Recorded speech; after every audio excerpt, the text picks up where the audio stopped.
Messieurs, dames, bonjour. Monsieur Ducot, nous allons commencer le cours sur les outils techniques dans quelques instants. Tout d'abord, petite question d'usage. Est-ce que vous m'entendez? Est-ce que vous voyez bien mon écran avec l'avertissement sur les risques qui est actuellement affiché sur l'écran? Vous avez un chat pour pouvoir communiquer avec moi qui se trouve en haut à droite de votre écran. Normalement, vous avez une flèche rouge ou un trait rouge qui vous permet d'y accéder. Donc, si vous avez la possibilité de me répondre, m'envoyer un petit OK au niveau du son et de l'image, ça serait parfait pour moi. Et on va attendre quelques poignées de secondes le temps que l'installateur puisse se connecter et on commence le cours juste après. Tout de suite, j'attends votre retour. Merci Stéphanie. Donc, on voit bien l'écran également avec l'avertissement sur le risque. S'il y a un produit, puisque vous avez répondu en premier, s'il y a un produit qui vous ferait plaisir qu'on travaille dessus pour l'explication des outils d'analyse technique, envoyez-le. Que ce soit un indice, l'or, l'euro-dollar ou le pétrole ou n'importe quoi, vous m'envoyez le nom et comme ça, on va essayer de faire tout le cours sur le produit qui vous ferait plaisir. Alors, on va déjà enlever l'avertissement sur les risques. Alors, toutes ces questions, Stéphanie, on va essayer d'y répondre au fur et à mesure. Justement, les outils d'analyse technique et le graphique sont là pour ça. Donc, comme je vois que c'est le gold qui vous intéresse, on va essayer de travailler sur le gold pour essayer de voir un peu comment ça fonctionne. D'accord? Alors, une chose d'abord, parce qu'il y a beaucoup de gens qui m'ont posé la question comment ça se fait que le gold s'est cassé la figure autant ces derniers jours, alors que normalement on vient sur le gold pour essayer de se protéger. Alors la question est très bien, mais pourquoi? C'est très simple. Quand vous avez des marchés qui perdent énormément sur les indices, comme ça a été le cas ces derniers jours. Donc, vous voyez là, on a quand même bien dégusté sur les indices. Qu'est-ce qui se passe? Vous avez des acteurs de marché qui sont en appel de couverture, d'accord, en marge, et donc les autorités de marché demandent à ce que ces personnes-là couvrent leur marge, un peu comme pour vous quand vous avez une position que vous avez prise. Si vous commencez à vous rapprocher de la marge, généralement vous recevez un mail où vous avez le pourcentage qui vous dit que vous vous rapprochez dangereusement des 50% et que vous risquez de perdre vos positions. C'est un peu la même chose pour eux. Donc, qu'est-ce qu'ils font? Ils vont chercher de l'argent là où ils en ont. Donc, quand ils ont des positions un peu sur le gold, et comme c'est des gros acteurs, ils ont des positions un peu partout, donc ils vont chercher de l'argent là où ils sont gagnants. Comme ils étaient assez bien gagnants sur le gold, ils sont partis vendre des positions sur le gold, récupérer cet argent pour colmater les brèches sur les indices. Voilà un peu ce qui s'est passé sur le gold ces derniers jours. D'accord? Ça, c'était pour la petite histoire, parce que beaucoup de gens ont posé la question et chercher une réponse qui tienne la route, et c'est celle-ci. D'accord? Donc maintenant, on va commencer. Donc, comment fait-on pour d'abord aller sur le gold? On va ici, gold, clic droit, on va faire ouvrir graphique. On va maintenant, dans le graphique, le paramétrer, on va dans propriétés. Je vais vous mettre les couleurs que moi j'utilise, après vous ferez comme vous l'entendez, évidemment. L'arrière-plan, on va le mettre en kaki. Le texte en noir. La grille, moi je la mets en kaki, comme ça elle disparaît. La barre haussière, je la mets en bleu. La barre baissière en rouge, là. La bougie haussière, on va mettre le même bleu. Et la bougie baissière, le même rouge. Pour le reste, je ne touche pas, je fais juste OK. Voilà, ici, je vais appuyer ici, comme ça, on a le cours. Je grossis un petit peu le trait pour voir de quel graphique il est question. Et on s'aperçoit qu'on est en bâtonnet. D'accord? Nous, on ne travaille pas en bâtonnet, on travaille en candlestick. Donc, on va ici, vous avez trois types de graphiques, en courbe, en candlestick et en bâtonnet. Donc, j'appuie ici, et maintenant, mon graphique est en candlestick. Nous allons choisir une unité de temps entre 1 minute et 1 mois. On va prendre du daily pour avoir quelque chose qui nous donne un vrai marché avec une vraie tendance, d'accord? Donc voilà, là on a mis là actuellement on a notre graphique qui est ici, on va l'écarter du bord droit en appuyant ici, comme ça, on va l'aplatir un petit peu pour avoir un peu plus de visu. Voilà, vous avez votre graphique devant vous qui va vous permettre de pouvoir commencer à l'étudier. Alors, qu'est-ce qu'on fait en premier lieu quand on travaille sur les graphiques? La première des choses qu'on fait, c'est d'abord de définir les couloirs. Alors, pour définir les couloirs, vous avez ici, là, la possibilité d'aller chercher, dessiner un canal équidistant. D'accord? Ici. Donc, quand je clique dessus, voilà, j'ai deux petites barres parallèles. J'ai plus qu'à aller chercher un point ici bas, en remettant le maximum de, vous voyez, ici tous les points qui sont là, plus ici, et on vient chercher le point bas ici. Là, c'est pour la pente, là, c'est pour la parallèle. Et là, si vous voyez bien, regardez, je viens chercher ici, j'ai un premier point. Je pourrais chercher le deuxième point ici, vous voyez, qui se trouve être quasiment, voilà, on va mettre celui-ci. Voilà, vous voyez ici, on a un point là avec un point ici. On va dire que celui-ci, il a été vite fait sorti et re-rentré dans le trend. Donc, on va le garder comme ça. D'accord? Maintenant, ici, j'ai la possibilité de remettre ici une autre parallèle par rapport à ça, par rapport à ce point-là. Voilà. Donc, ça veut dire que si on arrive à ressortir la prochaine fois correctement, prochain objectif, ce sera peut-être d'aller chercher, vous voyez ici, les 3200 au-dessus. Et ensuite, vous aurez certainement ici la deuxième ou troisième ligne qui pourrait être ici. Voilà. En parallèle, vous le mettez ici. Et vous avez ici encore un objectif qui pourrait être atteint. Enfin, pas, on verra un peu ce qui se passera. Voilà, qui vous donne un peu les différentes zones dans lesquelles le produit pourrait aller retrouver des résistances par la suite. Donc, pour l'instant, on va laisser comme ça. Là, on a mis des couloirs. D'accord? Vous m'arrêtez hein, s'il y a un truc qui va pas. Vous avez mon chat, hein, c'est fait pour ça. Donc, n'hésitez pas. OK? Je continue. Là, on a mis pour l'instant les résistances. On va mettre, enfin les couloirs. On va mettre maintenant les supports et les résistances. Pour ce faire, on va utiliser les barres horizontales. Ici, on va donc chercher ici. Voilà, un support. Là, évidemment, c'est un point haut. On va mettre ici la résistance haussière. Alors, on va pas tous les mettre. Vous savez pourquoi? Parce que tout à l'heure, on va utiliser quelque chose qui s'appelle Fibonacci et qui va nous donner la possibilité d'avoir un ensemble de points très intéressants calculés par Fibo et qui, vous allez voir pour la plupart, ah mince, qu'est-ce que j'ai fait là? Ah, oh là là. Voilà, trompé. Voilà. Et vous allez voir que pour la plupart, ils seront pris en compte par Fibonacci. Regardez ici. Vous voyez là, tous ces points-là, ils viennent, ils trient en support ici. Donc ça, c'est un très beau support sur le gold qui se trouve être aux alentours des 2960. D'accord? Donc là, dans cette zone-là, on a un marché qui est extrêmement résistant.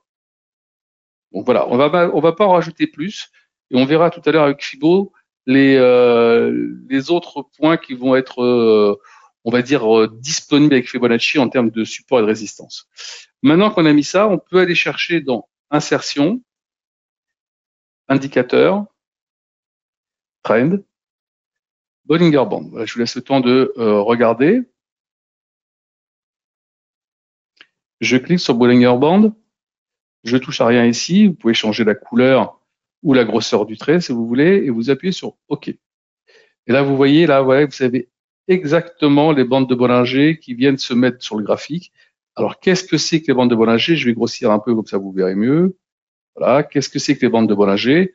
C'est ici une moyenne mobile de 20 jours avec des écarts types qui sont calculés par rapport à cette moyenne mobile et qui vont vous donner en fait de quelle façon pourrait s'écarter les cours de cette moyenne mobile, soit vers le haut, soit vers le bas, auquel cas, normalement, quand on vient taper le haut de la moyenne mobile, on a des retours dans le sens contraire, et quand on vient taper le bas de la moyenne mobile, ici, pas le bas de la bande de Bollinger, on a des retours dans le sens contraire. C'est exactement ce qui s'est passé.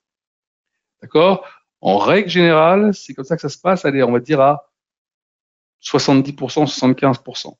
Il y a des fois où la force d'achat ou la force de vente est telle que Alors, FIBO, c'est pour nous donner des résistances et des retracements. Des retracements, voilà ce que c'est, FIBO. Mais on verra ça tout à l'heure. Pas d'inquiétude, Stéphanie, on va regarder ça tout à l'heure. D'accord? Donc, on est pour l'instant sur les bandes de Bollinger. Donc là, on vient de mettre les bandes de Bollinger. Comme je vous l'ai expliqué, on a tapé le bas de la bande de Bollinger. Vous voyez, le bas de la bande de Bollinger vient vraiment se coller sur le trend qu'on a dessiné. Donc c'est plutôt pas mal. Et là aussi, on est vraiment quasiment sur le trend et on a fait une petite tentative de sortie. On est vite revenu. Voilà. Donc pour le moment, sur ce produit-là, voilà, si on revenait venir titiller la moyenne mobile des 20 jours, ça serait pas absurde. Donc aux alentours des 3050 à peu près. D'accord? Ça serait vraiment pas absurde. On va voir après si le reste des indicateurs nous donne raison. Donc maintenant qu'on a mis ça en place, on peut aller chercher dans insertion d'autres éléments, indicateurs, oscillateurs, relatifs sur index, c'est-à-dire les RSI. J'appuie sur les RSI. Là, ici, on touche pas ici à la programmation. Vous pouvez encore une fois changer la couleur ou la grosseur du trait. Quand c'est le cas, quand c'est fait, vous faites OK. Et vous allez voir les RSI qui vont venir se mettre en bas de votre graphique. Alors moi, toujours, je le réduis parce que ça prend trop de place et qu'on a d'autres indicateurs qui vont arriver. Alors, qu'est-ce que c'est que les RSI? C'est un rapport entre les moyennes des hausses et les moyennes des baisses des 14 derniers jours qui vont vous donner ce petit graphique qui va osciller entre 0 et 100. Alors, comment ça se dit? Quand on est au-dessus de 70, OK, on est ou à 70, on est en surachat. Quand on est en dessous de 30, alors là, on est en survente. Alors, si vous regardez bien sur ce produit en particulier, il y a longtemps qu'on n'a pas été chercher en dessous de 30. On a titillé 30 une fois ou deux. Regardez, je vais le faire ici, là, voilà. On est à 28 aussi, on est parti, mais il faut revenir à 2024, à novembre 2024, pour voir du gold aller un petit peu en dessous de 30. D'accord? Contrairement aux grosses percées de hausse, vous voyez, on est plus du côté des 80. Généralement, d'ailleurs, 80, ça reste, on va dire, le niveau sur lequel, quand on y arrive, on a des tendances qui s'inversent régulièrement. Donc, vous pouvez regarder sur l'historique en regardant en revenant en arrière, et vous verrez qu'à chaque fois qu'on vient titiller les 80, on a le marché qui se retourne. Donc ça aussi, c'est important à noter. Tout ça, ça vous permet de faire des constats et donc de pouvoir prendre des résolutions, enfin des trades sur le marché. Là, pour l'instant, vous voyez, on a bien baissé, d'accord.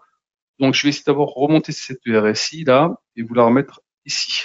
Vous voyez là, ces derniers temps, on est à chaque fois, depuis quasiment décembre 2024, on n'est quasiment jamais descendu en dessous de ce niveau-là de 44. Donc on voyage plus entre 44 et 80 qu'en dessous. D'accord? Donc quand on arrive ici, qu'on voit que le marché est en train de repiquer vers le haut, bah, on peut se dire que peut-être on va avoir une petite percée de hausse pour retourner chercher en haut.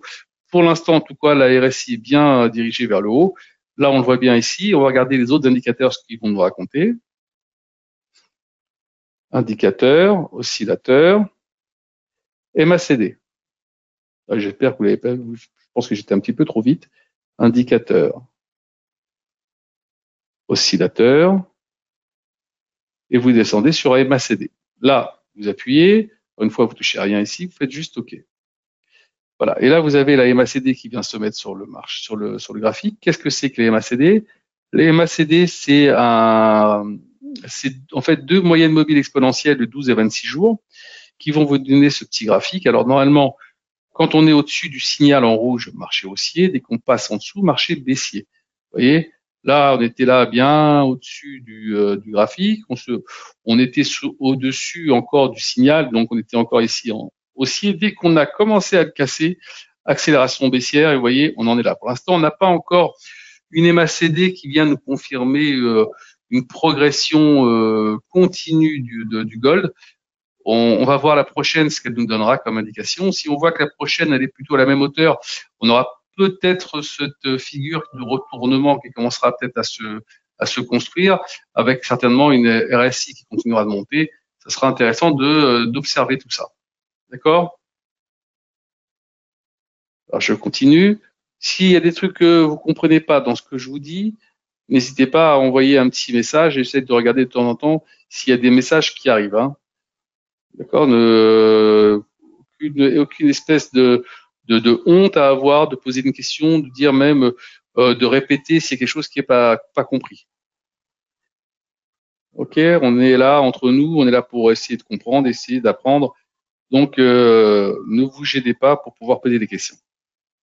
Donc, maintenant qu'on a mis les MACD, on retourne dans insertion, indicateur, oscillateur, et on va aller chercher les stochastiques oscillateurs. Voilà, je fais OK, et là, voilà, vous avez le stochastique. Alors, qu'est-ce que c'est que les stochastiques? Alors, à la base, ce produit, figurez-vous, était un produit sur la répartition du hasard. Maintenant, George Lent, dans les années 60-70, a décidé de le tester sur IBM. Il a vu que ça lui donnait quand même pas mal d'indications intéressantes. Depuis, une grande partie de la communauté des traders l'utilise pour pouvoir regarder tous les produits qu'ils ont à suivre. Et je dois dire que franchement, c'est plutôt intéressant. Alors, comment ça se lit? C'est un peu la même façon. Vous avez ici, en vert, par exemple, ici, la stochastique, en rouge, le signal. Tant qu'on est au-dessus, marché haussier. Dès que ça croise, dès que ça redescend, marché baissier. C'est un peu ce qui s'est passé ici. Vous voyez, on était ici en hausse. Dès qu'on a commencé ici, là, à se décroiser, hop, marché baissier, et là, on voit bien. Et là, vous voyez, on repointe ici. On va peut-être avoir ce croisement qui va nous dire que la ligne verte va repasser au-dessus de la ligne rouge et qui va nous donner peut-être cette impulsion haussière. Donc, il va falloir surveiller. Je pense que entre aujourd'hui et demain, la tendance sera confirmée, à savoir est-ce qu'on continue de monter ou pas. Donc, vous allez surveiller ça avec évidemment la direction de la RSI et voir un peu ce qui se passe sur les MACD. Pour le moment, aucun élément nous donne une confirmation à 100% d'une reprise de la hausse, mais quand même, on va dire, on est plutôt à 65-45 à 65-35 au niveau de la hausse. Ok, donc là, on a vu pour les stochastiques. Je pense que là, c'est compris. Hein, il n'y a aucune difficulté à pouvoir mettre ce genre d'éléments. Quand vous avez fait ça, maintenant, on va revenir sur ce que je vous ai parlé tout à l'heure, à savoir Fibonacci. Fibonacci, c'est là. D'accord? Donc ici, quand vous allez dessiner des retracements Fibo, vous allez prendre, en cliquant dessus, vous allez voir des petites barres horizontales parallèles. Vous allez prendre le début de votre couloir haussier qui est là, on est parti. Voilà, vous laissez votre clic gauche enfoncé et vous le remontez jusqu'en haut du graphique. Voilà, hop, là vous lâchez. Alors vous allez vous apercevoir évidemment que la ligne du haut n'a pas besoin, en rouge, que la ligne ici, on a là, pardon, la voilà, on va pouvoir la supprimer. Et vous voyez, regardez un peu, toutes celles que j'ai mises tout à l'heure, que je vous ai montré, qu'on a fait un peu de façon empirique, eh ben, elles sont prises elles sont déjà prises en compte sur Fibo. Vous voyez, elles sont déjà quasiment absorbées déjà. Donc on les a mises tout à l'heure parce qu'on voulait le faire pour montrer comment on pouvait les deviner sur le graphique. D'accord? D'ailleurs, celle-là, je vais peut-être changer un peu la couleur de ce truc-là parce que sinon, ça devient un peu compliqué à lire. Propriété. Je vais lui mettre une couleur un petit peu plus flamboyante. Voilà, hop. Et on va les mettre comme ça. Voilà. C'est peut-être un peu plus facile à lire. Donc maintenant, je vais grossir un peu le graphique, comme ça vous verrez mieux. Voilà. Et là, vous avez ici donc tous les retracements possibles, à savoir ici, si on arrive à passer ce niveau-là, là, ici, si on passe les 28, on aura une accélération pour aller chercher la bande la moyenne mobile de la bande de Bollinger, ça sera une première. Et après, derrière, hop, on pourrait peut-être faire un retour directement sur les 3165. Donc, il va falloir maintenant regarder une chose, c'est est-ce que tous ces éléments vont coïncider, c'est-à-dire une reprise avec un décroisement ici sur les stochastiques, une petite reprise vers le haut de cette MACD et une continuité de la RSI qui rebondit un peu vers le haut ici. Pour l'instant, on a une tentative d'incurver vers le haut qui nous donne la possibilité de se dire, voilà, ça a l'air de repartir. On attend les confirmations. Dès qu'on aura des confirmations un petit peu plus probantes ici et là, je pense que vous pourrez prendre une petite position pour aller rechercher un peu plus haut là-dessus. D'accord? Alors maintenant qu'on a mis ces éléments-là qui sont déjà pas mal hein, en termes de visu sur le graphique, ça vous donne quand même pas mal d'informations. Vous allez chercher maintenant ici dans insertion un indicateur qui est assez intéressant à avoir. Ici, moving average, c'est-à-dire des moyennes mobiles. Alors, on va mettre déjà ici la première, la 50 jours. Vous voyez, la 50 jours, elle vient coller encore une fois sur le bas de la bande de Bollinger, sur le bas du trend. Donc, on est vraiment ici sur un support très intéressant au niveau de la 50 jours. Alors, peut-être changer de couleur parce que j'ai l'impression quand même que attends, que la couleur que j'ai prise sur celle-là,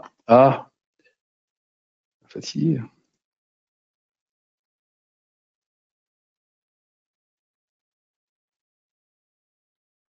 Voilà, propriété, on va lui mettre une couleur un peu différente. Voilà, celle-là, hop. Voilà, vous voyez, elle est là, elle se différencie un peu mieux. Et on voit bien que ici, là, ça devient une résistance quand même majeure. Donc ça, il faudra surveiller à ce que ça soit pas cassé, c'est-à-dire aux alentours des 2950. Ok, il faudrait pas qu'on casse ce niveau-là, sinon on pourrait avoir une accélération à la baisse qui soit un peu plus importante. Donc là, maintenant, on a mis déjà celle-ci. On va aller chercher deux autres. N'oubliez pas que vous avez avec les bandes de Bollinger déjà la moyenne mobile des 20 jours. On va dans Trend, Moving Average. On va aller chercher la 100 jours. Voilà, on va aller changer de couleur. On va lui mettre un petit bleu flashy dont on a le secret. Voilà, la 100 jours, elle est quand même bien plus loin. Elle est là. On se retrouve à être aux alentours des 2830. Donc, vous voyez, c'est quand même assez loin. Ça fait un moment quand même qu'on n'est pas parti chercher ces deux moyennes mobiles. On a titillé plusieurs reprises à 50 jours, mais depuis un petit moment, on n'est pas parti chercher la 100 jours. D'accord? Donc, vous voyez, pour l'instant, c'est du solide hein, au niveau du gold, malgré les petites corrections qu'on a eues ces derniers jours. Là, on retourne sur trend et tendance et on va prendre la dernière moyenne mobile intéressante à garder. Là, je vous donne celle que la plupart des traders regardent en règle générale. Là, 200 jours, on va lui mettre un petit jaune comme ça. Normalement, ça devrait ressortir. Voilà, elle est là, elle se retrouve ici. Donc, vous voyez bien que là, pour l'instant, on va réduire. Il y a très longtemps qu'on n'a pas été chercher en dessous. Vous voyez ici, là, par exemple, on a essayé de titiller un petit peu, de passer en dessous de la 100 jours, mais ça a été très rapide. On n'est pas parti chercher bien loin. On est vite reparti à la hausse. C'était ici, dans cette période-là, qui se trouve être aux alentours de, voilà, on était dans cette période de décembre 2024. Ouais, donc ça va faire à peu près 4 mois qu'on est toujours au-dessus. Voilà. Donc là, déjà, vous avez toutes les moyennes mobiles, vous avez les trends, les tendances, vous avez les retracements Fibo. J'ai envie de vous dire déjà qu'avec ça, vous avez déjà la possibilité de commencer à vous faire votre propre opinion sur le produit et de définir à quel moment il serait opportun de prendre une position. On a bien vu ce qu'on attendait comme, on va dire comme déclic, le croisement ici, une confirmation d'un petit retournement ici pour aller retourner vers le haut. Et là, après, je pense qu'on sera peut-être dans cette zone-là, mais au moins vous aurez la confirmation et vous aurez peut-être la possibilité d'aller chercher le plus haut derrière. Est-ce qu'il y a des questions? J'espère avoir été clair pour tout le monde.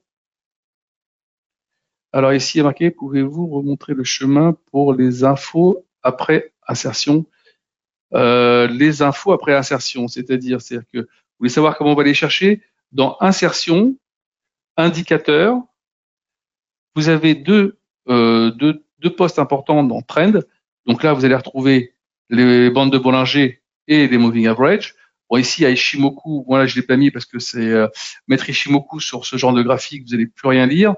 Donc voilà, Ishimoku, ça se met, on va dire, tout seul, ça doit travailler tout seul. Et en plus, c'est quand même une autre, c'est l'objet d'un cours à lui tout seul. Hein. D'accord. Oscillateur, ici, vous allez avoir la possibilité de trouver les relative strength index et les RSI, les stochastiques, les MACD. Évidemment, il y a encore d'autres éléments, mais ceux-là, bon, voilà, c'est à vous de voir après si vous les connaissez. Est-ce que oui ou non vous voulez les utiliser?